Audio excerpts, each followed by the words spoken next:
बहू को आईना दिखाती एक कहानी।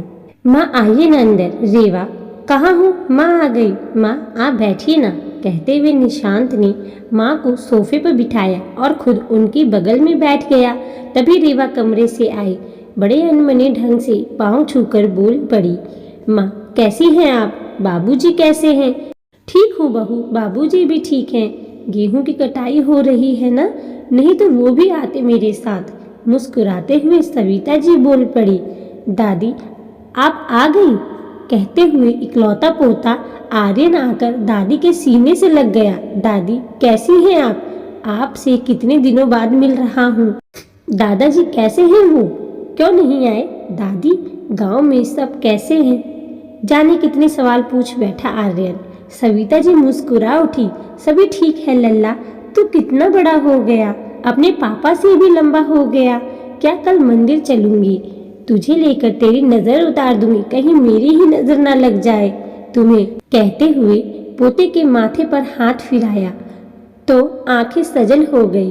अपने आंचल से पोंछ मुस्कुराने लगी तो बेटे ने माँ को गोद में समेट लिया और बोल पड़ा, क्या हुआ, इतनी भावुक क्यों हो गई?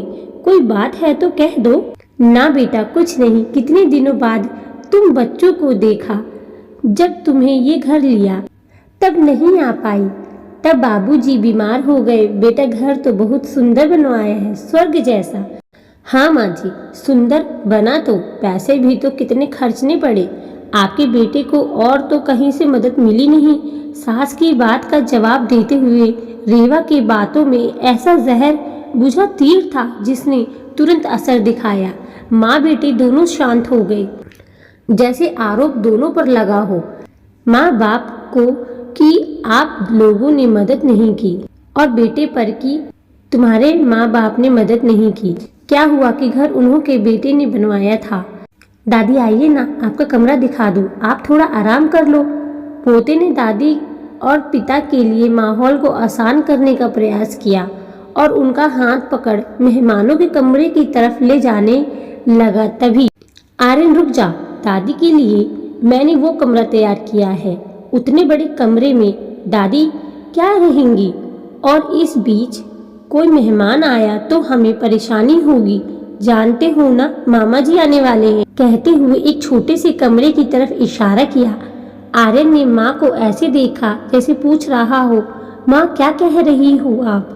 आर्यन कुछ कहता उससे पहले निशांत बोल पड़ा, क्या कह रही हो तुम रेवा? माँ स्टोर में रहेंगी? दिमाग खराब है क्या तुम्हारा? अरे निशांत ऐसे क्या बोल रहे हो? स्टोर कहने को स्टोर है, एक दो सामान ही तो है स्टोर में, जाकर देखो तो मैंने अच्छे से बिस्तर लगवा दिया है। ऐसा क्या कर दिया कि तुम इतना बिगड़ रहे हो? रेवा अभी निशांत कुछ कहता तभी आर्यन बोल पड़ा, रहने दीजिए ना पापा, ये तो अच्छी बात है कि दादी स्टोर में ही रहेंगी। मेरे लिए तो आसान होगा, जब मेरा घर होगा और मम्मी आएंगी तो मुझे चिंता नहीं होगी कि ये भी मेरे घर के स्टोर में रह लेंगी। क्यों मम्मी बताइए, आपको तो परेशानी नहीं होगी ना, आप रह लेंगी ना स्टोर में? बेटे के मुंह से अपने लिए ये बात सुन रेवा के होश उड़ गए। कभी नहीं सोचा था बेटा इतनी बड़ी बात कह देगा। ऐसा लगा जैसे सामने बेटे ने आईना रख दिया जिसमें वो अपना विकृत चेहरा देख रही थी और देख रही है उसी दर्पण में अपने कुरूप भविष्य का प्रतिबिंब, जो आज के किए कर्म का ही प्रति छाया था। वो ऐसे निढाल होकर सोफे पर बैठ गई जैसे अर्धमूर्छा हो। क्या सही क्या गलत समझ नहीं आ रहा था। तभी सविता जी ने उसके कंधे पर अपने मुलायम हाथों को रखा। रेवा ने सिर ऊपर उठाया तो नजरें सविता जी के नजरों से मिली। उसने अपनी नजरें झुका ली, आंखों से आंसू बह निकले। शायद आंखों ने ही उनके सामने आंसू के रूप में माफी की अर्जी लगा दी थी। सविता जी ने आर्यन को इशारा किया। आर्यन आकर माँ के पैरों के पास बैठ गया। माँ की गोद सिर रख बोल पड़ा, मम्मा सॉरी, मैंने गलत कहा, लेकिन जैसे आप मेरे लिए हो ये भी तो सोचो, पापा के लिए दादी भी उतनी ही अहम होंगी। आप सिर्फ दादी को ही नहीं पापा को भी दुख पहुंचाया है।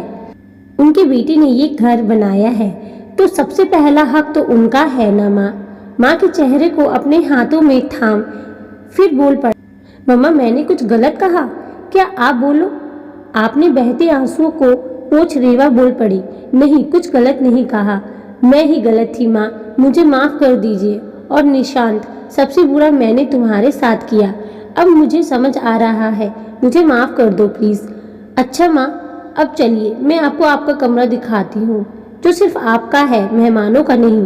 कहते हुए सविता जी का हाथ पकड़ कमरे की तरफ बढ़ी। निशांत चुपचाप शांत होकर आर्यन को देख रहा था।